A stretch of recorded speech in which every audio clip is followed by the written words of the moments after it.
So you know the story of the old man who, in his last days of life, called his family into a meeting in his bedroom. Sure do. But when everyone was in the room with him on his bed, he told them to go outside and each find 2 small sticks. Yeah, they went ahead and they did it. And when they came back, he told them to take each one of their sticks and break them. And they did. Easily. Then he told them to take their second sticks and bundle them all together. And when they'd done that, he told them to try and break the bundle. But they couldn't. It was too strong. And then he said, remember this, when we're alone, we're weak and easily broken. But when we're together, we're strong and unbreakable. Look, it's a powerful lesson for the Jewish people right now. We may be small, but if we stand together, nothing can break us. Lately, we've unfortunately seen way too many of our Jewish brothers and sisters pulling other Jews down, criticizing them for not speaking up as early as they'd have wanted them to, or not expressing exactly what they would have. We're not a population of hundreds of millions. We really don't have the luxury to fight internally. Anyone who speaks up for the Jewish people should be supported and encouraged. That's right.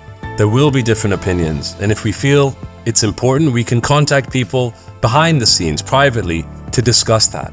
But harsh criticism in social media comments or other public spaces and shaming and naming will not help. It only hurts us all. But when it comes to Israelis or Jews speaking against Israel, like spreading lies or misinformation, there's always some self-loathing types, then of course we should call them out and correct any false claims. But outside of that, internal division is really not an option. We are one of the oldest populations on the planet. Our survival is a testament to our strength, resilience, and unity. Our ancestors walked the earth with the ancient Egyptians, the Phoenicians, the Akkadians, the Babylonians, entire nations that have been lost to the sands of time. But in our history, we have seen times of crippling division, and they didn't end well. When the first temple was destroyed, the united Israelite nation split into the northern kingdom of Israel and the southern kingdom of Judah.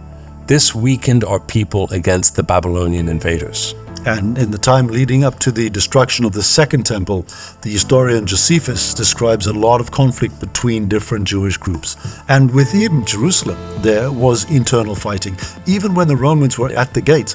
And this made us weak, and we lost the second temple and went into exile. We must not make the same mistake as our ancestors.